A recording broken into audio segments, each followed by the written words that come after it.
আজকে রান্না বাড়া তেমন একটা কিছু নাই, তো মাছ দুগা ছিল ফ্রিজের মধ্যে, ওই দুগা ভিজে রাখছি, ওই যে দুগা আজকে লাল লাল লাল লাল ভাজি করে খামো আর কি। তো এই যে দেখতেছেন, এই যে এই দুইটা মাছ দেখছেন, এই দুইটা মাছের নাম কি আমি জানি না, তবে আমার কাছে মনে হয় যে এটা রূপচান্দার স্বাস্থ্য ব্যয় খালতো ব্যয় কোনো ধরনের কোনো আত্মীয় স্বজন আছে, নইলে এগুলো মধ্যে তো মিল্ক লেসাম পুরোপুরি রূপচান্দার মতো না, পুরোপুরি কিন্তু রূপচান্দার মতো বুঝছেন নাকি। তাই জায়গায় বাজি করে খামো আর আমরা করে দিই আমাকে। প্রথমে মাছটা আপনারা কী করবেন আগের মতে, মানে মাছটা আগে বীজের নতুন উঠে এটাতে কী করবেন ভালো মতে হ্যাঁসকায় কিনে হালাই দেবেন, হ্যাঁসকা থাকবেই। আর হ্যাঁসকা যখন হালাবেন তখন কিন্তু ওই যে ছোটো ছুরি আছে না, এই যে এগুলো ছুরিগুলো দিলেন, তাহলে এগুলো কোনায় বেকোনায় বা জায়গায় বে জায়গায় সব জায়গাতে কিন্তু যে আমরা হ্যাঁসকাগুলো উঠিয়ে যাবো। এটা মোটামুটি ক্লিন হয়ে গেলে এটা কী করবেন ভালো মতো আবার দেবেন, কারণ মাছ যত ধুইবেন তত পরিষ্কার বা যত পরিষ্কার তত দেখতে সুন্দর লাগবে, কিছু বুঝছেন না। পরিষ্কার করার পরে নুন ছাড়াই দিবেন আর কি। সাগরের মাছ নুন বেশি না দিলেও সমস্যা নাই, তবে আমরা যেহেতু নুন দিয়ে ইয়ে করি ভালো মতো এটাকে কী করেন খোলাই নেবেন, মানে ধুই নেবেন আর কি। ধুই আনার পরে এটাকে সুন্দর করি একেবারেই সুন্দর, মানে একেবারে পুরো সুন্দর। এবার এটা কী করবেন ওটাই সুন্দর করে আঁক করে দিবেন, তাইলে যেন মশলাগুলো ভিতরে ঢুকে আর ভাজি যেন সুন্দর হয়। এই পেটে দোনো পেটে দিবেন, কোনো পেটে যেন খালি না থাকে, কিছু বুঝছেন, এটা কিন্তু মাথায় রাখেন। দুনোকে কী করবেন যতক্ষণ দিবেন এই দুনোকে কী করবেন ইয়ে করে কাটিয়ে নেবেন।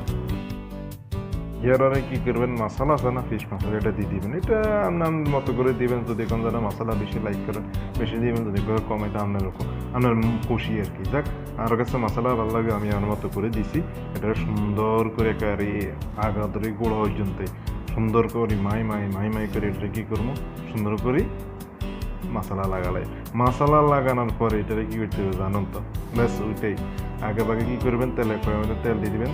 তেল যখন গরম হইব না, আস্তে আস্তে তো গরম হইব, তেল গরম হয়ে যাবে, আস্তে মাছগুলো সুন্দর করে ছাড়ে দিবেন। ব্যাস যখন ছাড়ে দিবেন তখনও বুঝবেন যে আপনার কাজ প্রায় 98% শেষ, শুধু অপেক্ষা খানো না আর কি। আর যখন মাছগুলো উল্টে দিবেন না, উল্টে দিনের সময় কিন্তু আপনার ওই যে ছুরি, এই যে কোনা হচ্ছে ছুরি, এগুলো ব্যবহার করবেন, তাহলে আমার সুন্দর মতো উল্টিব।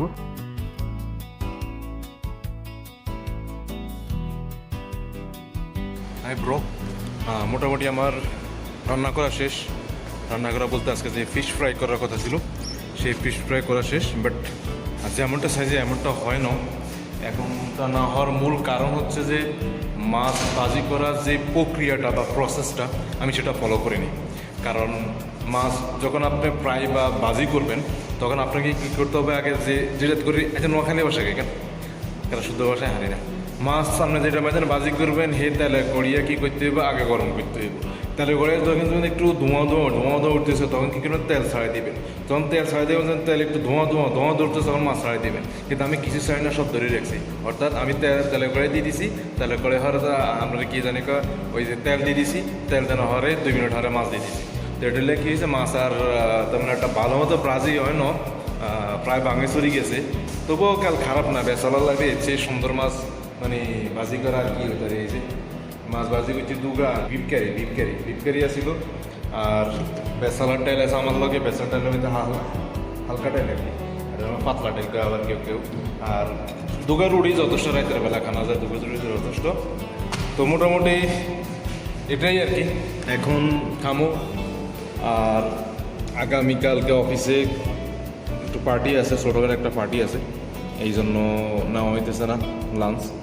তো মাছ ধুকে যদি আল্লাহ লোয়াই তাহলে খাই গেলে, মাছ যদি না লোয়াইতে পারে তাহলে খাইলে আমার আই দিমো আর কি, তবু ট্রাই করবো আমি। আর একটা জিনিস মনে রাখেন, মাছ ভাঙা সংসার ভাঙার মধ্যে কিন্তু দারুণ মিল আছে। এই যে দেখেন মাছগুলো দিয়ে দেখছেন, মাছ ভাঙার সংসার ভাঙার মধ্যে দারুণ মিল কোনায় আছে। মাছ যদি একবার ভাঙে যায় এটা কিন্তু মানে চিন্তি চান হয়ে যায়, আর সংসার যদি একবার ভাঙে সেম। আচ্ছা যাক, রাত বেশি হয়ে গেছে, খাই এলাই হেড়ো বগ লাগছে কেন।